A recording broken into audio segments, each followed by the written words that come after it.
नमस्कार दोस्तों, मैं आशीष स्वागत करता हूं आपका पैशन कंपटीशन में सीटेट के प्रीवियस ईयर पेपर के सीरीज में। आज हम लोग डिस्कस करेंगे 24 दिसंबर 2021 के सीडीपी के पेपर को। सीडीपी से आपके टोटल 30 प्रश्न पूछे जाते हैं दोस्तों, जिसमें से 15 क्वेश्चंस को हम लोग आज डिस्कस करेंगे। चलिए आइए तो स्टार्ट करते हैं क्वेश्चन नंबर 1 से। पहला प्रश्न है कि विकास के विषय में सही वक्तव्य चुनिए। ठीक है, आपसे कह रहा है कि विकास के बारे में जो सही वक्तव्य दिया गया है उसका चुनाव आपको करना है। पहला है कि विकास एक दिशीय और एक आयामी होता है। दूसरा है विकास परिवर्तनीय है। तीसरा है विकास पूर्ण रूप से आनुवंशिकता से योजनाबद्ध है। चौथा है सभी व्यक्ति एक ही आयु और गति से विकास के पड़ाव को प्राप्त करते हैं। तो अगर हम पहले ऑप्शन को देखें तो विकास एक दिशी नहीं होता है दोस्तों, बल्कि विकास बहुदिशीय होता है। मल्टीपल डायमेंशंस होते हैं, अर्थात जिस टाइम आपका शारीरिक विकास होता है उसी टाइम आपका मानसिक विकास भी होता है, सामाजिक विकास भी होता है और साथ साथ संवेगात्मक विकास भी होता है। दूसरा है कि विकास परिवर्तनीय है, यानी कि विकास मॉडिफिएबल है। एकदम सही बात है। जैसे अगर कोई बच्चा है जो कि हमेशा से ही क्या कर रहा है, गलत संगति में रहा है, हमेशा घूमता फिरता रहा है, कभी पढ़ाई लिखाई पर ध्यान नहीं दिया है, ठीक है, फिर उसके बाद क्या होता है तो उसके पेरेंट्स उस पर प्रॉपर ध्यान देते हैं, उसे स्कूल में टीचर द्वारा अच्छा रिस्पॉन्स मिलता है, उसकी पढ़ाई में रुचि धीरे धीरे जागृत होती है। तो क्या होता है, अब पहले के अपेक्षा अब उसका जो विकास है वो काफ़ी अच्छे तरीके से होगा। वो पढ़ने लिखने में अच्छा परफॉर्म करेगा, ठीक है, अच्छे अंक लाएगा और लाइफ में भी कुछ अच्छा करेगा, अचीव करेगा, ठीक है। तो यहाँ पर क्या हुआ, विकास में क्या हुआ, परिवर्तन हो गया, यानी कि विकास क्या है, परिवर्तनीय होता है, ठीक है। तीसरा है विकास पूर्ण रूप से आनुवंशिकता से योजनाबद्ध है। तो जी नहीं, विकास पर जितना आनुवंशिकता का प्रभाव पड़ता है उतना ही पर्यावरण यानी कि एनवायरनमेंट का भी प्रभाव पड़ता है, ठीक है। यानी कि हम यह कह सकते हैं कि विकास क्या होता है, आनुवंशिकता और पर्यावरण दोनों का गुणनफल होता है। चौथा है सभी व्यक्ति एक ही आयु और गति से विकास के पड़ाव को प्राप्त करते हैं। तो जी नहीं, व्यक्ति में क्या होता है, विकास का जो दर होता है वह भिन्न होता है। कुछ बच्चे क्या होते हैं, कम समय में ही चलना स्टार्ट कर देते हैं और कुछ बच्चों को चलने फिरने में टाइम लगता है। कुछ बच्चों का जो कॉग्निटिव डेवलपमेंट है वह बहुत ही पहले हो जाता है, यानी कि उनके अंदर बहुत पहले मैच्योरिटी आ जाती है और कुछ बच्चों में समय के बाद मैच्योरिटी आती है, ठीक है। तो इसका सही जवाब क्या होगा, विकास परिवर्तनीय है। आइए अगला प्रश्न देखते हैं। निम्न में से विकास का कौन सा सिद्धांत प्रस्तावित करता है कि बच्चे अपनी भुजाओं पर उंगलियों से पहले मांसपेशियां नियंत्रण कर पाते हैं। तो यह कौन सा सिद्धांत बताता है, यह बताता है आपका अधोगामी सिद्धांत। इसी को इंग्लिश में प्रॉक्सिमो डिस्टल प्रिंसिपल कहते हैं, ठीक है। तो अधोगामी सिद्धांत प्रस्तावित करता है कि बच्चे अपनी भुजाओं पर उंगलियों से पहले मांसपेशीय नियंत्रण कर पाते हैं। अगर हम अधोगामी सिद्धांत की बात करें तो इस सिद्धांत के अनुसार जो विकास का क्रम होता है वह केंद्र से प्रारंभ होता है और फिर बाहरी विकास होता है, इसके बाद संपूर्ण विकास होता है। जैसे अगर हम एग्जाम्पल लें तो बच्चों में सबसे पहले रीढ़ की हड्डी का विकास होता है, फिर उसके बाद उसके भुजाओं, हाथ तथा हाथ की उंगलियों का, और उसके पश्चात उसका संपूर्ण विकास होता है संयुक्त रूप से। आइए अगला प्रश्न देखते हैं। शारीरिक लक्षण जैसे आंखों का रंग, ऊंचाई, बालों का रंग, यह किससे प्रभावित होता है। तो यह देखकर ही पता चल गया होगा, कई बार रिपीटेड क्वेश्चन से। यह पूर्ण रूप से क्या होता है दोस्तों, वंशानुगत होता है, आनुवंशिकी द्वारा प्राप्त होते हैं। यानी कि वे गुण जो बच्चों को अपने माता पिता या अपने पूर्वजों से उनके जीन्स द्वारा प्राप्त होते हैं और जो कभी भी चेंज नहीं होते, वह आनुवंशिकी गुण कहलाते हैं। जैसे आंखों का रंग हुआ, ऊंचाई हुआ, बालों का रंग हुआ, ठीक है। आइए अगला प्रश्न देखते हैं। डैश बच्चों के समाजीकरण की प्राथमिक संस्था है। तो बच्चों की प्राथमिक संस्था कौन सी समाजीकरण की दोस्तों, समाजीकरण की दो संस्थाएं होती हैं, एक प्राथमिक संस्था, एक द्वितीयक संस्था। तो प्राथमिक संस्था में आपका परिवार आ जाता है और इसके बाद द्वितीयक संस्था में सब कुछ आ जाता है। समाज आ जाता है, विद्यालय आ जाता है, जनसंचार आ जाता है, धर्म आ जाता है, समुदाय आ जाता है, ठीक है दोस्तों। तो बच्चों के समाजीकरण का प्राथमिक संस्था कौन सी होती है, वो होता है परिवार। आइए अगला प्रश्न देखते हैं।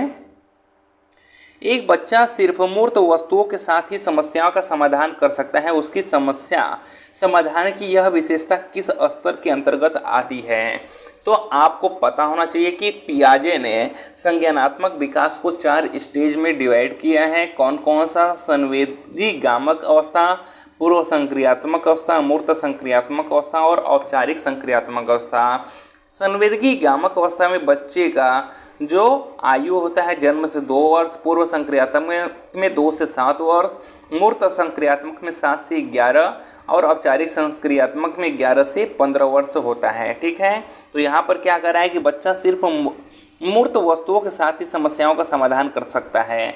अर्थात जब बच्चे के सामने ऐसे प्रॉब्लम को रखा जाता है जो मूर्त रूप से उसे दिखाई देता है, ठीक है, तो इस स्टेज में बच्चा किस स्टेज में होता है? मूर्त संक्रियात्मक अवस्था में होता है, कॉन्क्रीट डेवलपमेंट स्टेज में होता है। ठीक है, इसके साथ अगर इस स्टेज की बात करें तो इस स्टेज में बच्चे में कंजर्वेशन का गुण आ जाता है, क्लासिफिकेशन का गुण आ जाता है। ठीक है, वह वस्तुओं को उनके क्वालिटी गुणों के आधार पर क्या कर सकता है? वर्गीकृत कर सकता है। आइए अगला प्रश्न देखते हैं। एक बच्चे ने यह मानसिक विचार बना लिया कि वे सभी जीव जिनके पंख हैं और उड़ सकते हैं वे पक्षी हैं। तत्पश्चात उसने एक चित्र पुस्तिका में एक चमगादड़ देखा और उसे स्तनधारी कहने के बजाय पक्षी ही कहा। इस स्थिति में ज्ञान निर्माण की इस प्रक्रिया को क्या कहते हैं?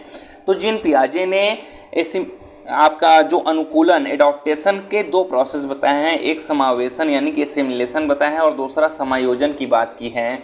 जब हम किसी चीज़ को ज्यों का त्यों एक्सेप्ट कर लेते हैं, अपने पुराने स्कीमा में किसी भी प्रकार का कोई चेंज नहीं करते हैं, तो वहाँ पर आपका समावेशन होता है। यहाँ पर भी वही प्रोसेस हुआ है। बच्चे को पता है कि जिनके भी पंख होते हैं और वो उड़ सकते हैं वो पक्षी होते हैं। उसने चमगादड़ को देखा, चमगादड़ को 2 पंख को देखा और वह देखा कि वह उड़ भी सकता है, तो उसने क्या किया? उसे ऐड कर लिया अपने नॉलेज में कि यह पक्षी है। ठीक है, तो यहाँ पर क्या होगा? समावेशन हुआ। अब यहाँ पर अगर बात करें कि उसने सही किया कि गलत किया, तो यहाँ पर उसने गलत किया क्योंकि वह स्तनधारी होता है, वह पक्षी नहीं होता है। जब उसके टीचर ने अब उसे बताया कि नहीं बेटा यह पक्षी नहीं बल्कि स्तनधारी वर्ग में आता है, तो यहाँ पर क्या होगा? उसने समायोजन करके अगर फिर से ऐड किया तो वहाँ पर आपका समायोजन होता है। ठीक है, किंतु इस प्रश्न के अकॉर्डिंग इसका आंसर समावेशन होगा, एसिमिलेशन होगा। ठीक है, आइए अगला प्रश्न देखते हैं। समीपस्थ विकास के क्षेत्र की संरचना किसने प्रतिपादित की? समीपस्थ विकास का क्षेत्र, इसी को संभावित विकास का क्षेत्र भी कहते हैं। इंग्लिश में इसे ही जोन ऑफ प्रॉक्सिमल डिस्टेंस कहा जाता है। ठीक है दोस्तों, आइए जानते हैं कि इसे किसने प्रतिपादित किया। तो इसे लेव वाइगोस्की ने प्रतिपादित किया था। ठीक है, जोन ऑफ प्रॉक्सिमल डेवलपमेंट को।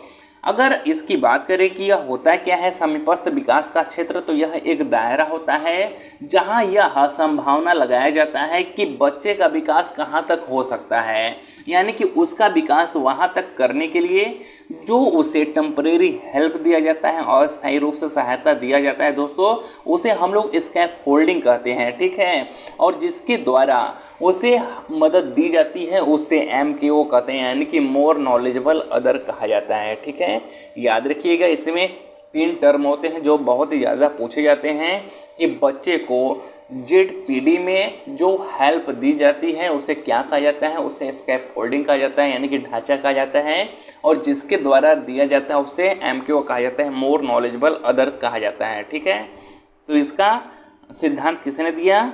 लेव वाइगोस्की ने दिया है। आइए अगला देखते हैं कि निम्न में से कौन सा कथन बच्चों के संज्ञानात्मक विकास के विषय में जीन पियाजे और लेव वाइगोस्की के विचारों के बीच का मुख्य अंतर दर्शाता है? तो कौन सा दर्शाता है? वह दर्शाता है आपका ऑप्शन नंबर पहला कि पियाजे बच्चों के स्वतंत्र प्रयासों द्वारा जगत को अनुभव करने पर जोर देते हैं, जबकि वाइगोस्की संज्ञानात्मक विकास को सामाजिक मध्यस्थ प्रक्रिया के रूप में देखते हैं। अगर हम पियाजे की बात करें तो यह एक रेडिकल कंस्ट्रक्टिविस्ट थे और यह बच्चों को स्वतंत्र रूप से सीखने पर बल देते थे कि बच्चा खुद से एक्टिविटी करके सीखता है, और इन्होंने बताया कि बच्चे का जो डेवलपमेंट होता है, कॉग्निटिव डेवलपमेंट, वह स्टेज में होता है, यानी कि जब बच्चे की उम्र हो जाती है एक समय पर तो वह चीज़ सीखता है। वही अगर हम वाइगोस्की की बात करें तो इन्होंने कहा कि बच्चे का जो कॉग्निटिव डेवलपमेंट होता है, संज्ञानात्मक विकास, वह समाज से अंतःक्रिया करके होता है, यानी कि एक छोटा सा बच्चा भी अगर ज़्यादा अनुभवी लोगों के साथ रहता है तो बहुत ही कम उम्र में वह बहुत ही ज़्यादा मैच्योर हो सकता है, बहुत कुछ सीख सकता है, बहुत कुछ जान सकता है। इसके लिए उसे उस एज का होना आवश्यक नहीं है, बल्कि वह समाज से इंटरेक्ट करके ऐसे लोगों के ग्रुप में रहकर भी सीख सकता है। ठीक है, तो इसका सही जवाब हो जाएगा ऑप्शन नंबर 1। आइए अगला प्रश्न देखते हैं। फातिमा तर्क करती है कि आपको ईमानदार होना चाहिए, क्योंकि इससे आपके माता पिता आप पर गर्व करेंगे। फातिमा कोहलबर्ग के नैतिक चिंतन के किस चरण में है?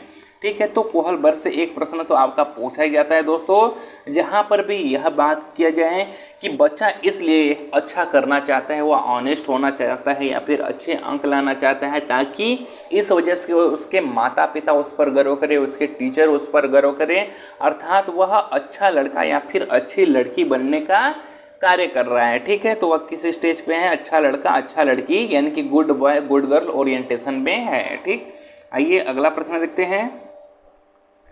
अगला प्रश्न है कि कक्षा में सकारात्मक अधिगम माहौल निर्मित करने के लिए निम्न में से क्या मददगार रहेगा? तो इसका सही जवाब है वह है सभी विद्यार्थियों को सहभागिता के समान अवसर देना। जब आप क्लास में हर एक बच्चे को अपना प्रेजेंटेशन करने के लिए समान रूप से अवसर देंगे तो वह सबसे इंटरेस्टिंग क्लासरूम होगा और बच्चे क्या करेंगे?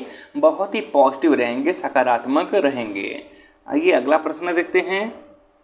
निम्नलिखित में से प्रगतिशील शिक्षा की प्राथमिक विशेषता कौन सी है? तो प्रगतिशील शिक्षा की बात जैसे ही की जाती है वहाँ पर हमारे दिमाग में आ जाता है कि चाइल्ड सेंटर्ड क्लासरूम की बात हो रही है, जहाँ पर बच्चा केंद्र में होता है और टीचर क्या करता है? फैसिलिटेटर की भूमिका निभाता है। और वहाँ पर जो पाठ्यचर्या होती है वो कैसी होती है?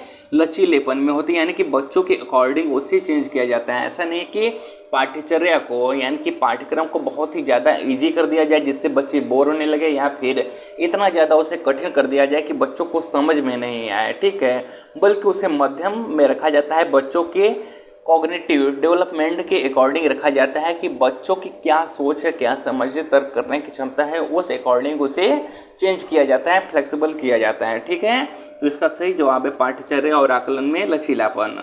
आइए अगला प्रश्न देखते हैं। हावर्ड गार्डनर के बहुबुद्धि सिद्धांत के अनुसार यदि कक्षा में कोई बच्चा सहकर्मी समूह के स्वभाव, इरादों और मनोदशाओं के प्रति उचित प्रतिक्रिया देने में सक्षम है तो वह किस प्रकार की बुद्धि रखता है?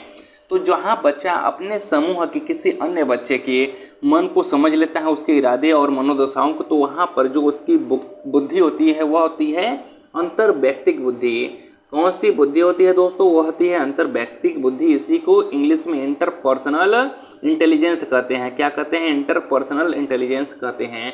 अगर वहीं पर कह दे कि बच्चा खुद के बारे में अच्छे से समझ सकता है तो वहाँ पर होता है अंतर्वैयक्तिक बुद्धि। ठीक है, आइए अगला प्रश्न देखते हैं।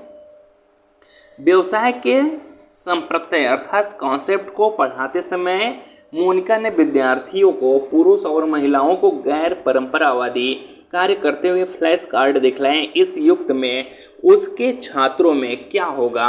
तो उसके छात्रों में जेंडर रूढ़िवादिता में लचीलेपन को प्रोत्साहन मिलेगा। ठीक है, क्या होगा? जेंडर रूढ़िवादिता में लचीलेपन को प्रोत्साहन होगा, अर्थात बच्चे के माइंड में बचपन से यह बैठ जाएगा कि लड़के और लड़कियों का कार्य बटा हुआ नहीं है। अर्थात यह नहीं है कि लड़कियां हैं तो वह घर का खाना बर्तन चूल्हा ही करेंगे और लड़के हैं तो वो घर के बाहर का ही काम करेंगे। इसका अपोजिट भी हो सकता है। यह बात लड़कों एवं लड़कियों दोनों के दिमाग में आ जाएगा, जिससे वह समाज में कंधे से कंधा मिलाकर चल सकेंगे। ठीक है, आइए अगला प्रश्न देखते हैं। निम्न में से कौन सा कौशल उच्च श्रेणी चिंतन नहीं है? विश्लेषण होगा यहाँ पर, निरूपण, रचना या फिर प्रत्यास्मरण। तो इसका सही जवाब है प्रत्यास्मरण, यानी कि रिकॉल करना। अर्थात हमें कोई चीज़ पढ़ा दिया गया है और हम उसे फिर से क्या कर रहे हैं? स्मरण करने का कार्य कर रहे हैं। तो यह कोई भी उच्च श्रेणी का चिंतन वाला कार्य नहीं होगा। ठीक है, आइए लास्ट प्रश्न देखते हैं। कि निम्न में से कौन सा मानदंड निर्देशित आकलन है, तो कौन सा है, वह है आपका अधिगम के निम्नतम स्तर को मानक निर्धारित करने वाला परीक्षण, यही आपका निम्न स्तर क्या है कि मानदंड निर्देशित आकलन है। दोस्तों बचे हुए 15 क्वेश्चंस को हम लोग नेक्स्ट वीडियो में डिस्कस करेंगे।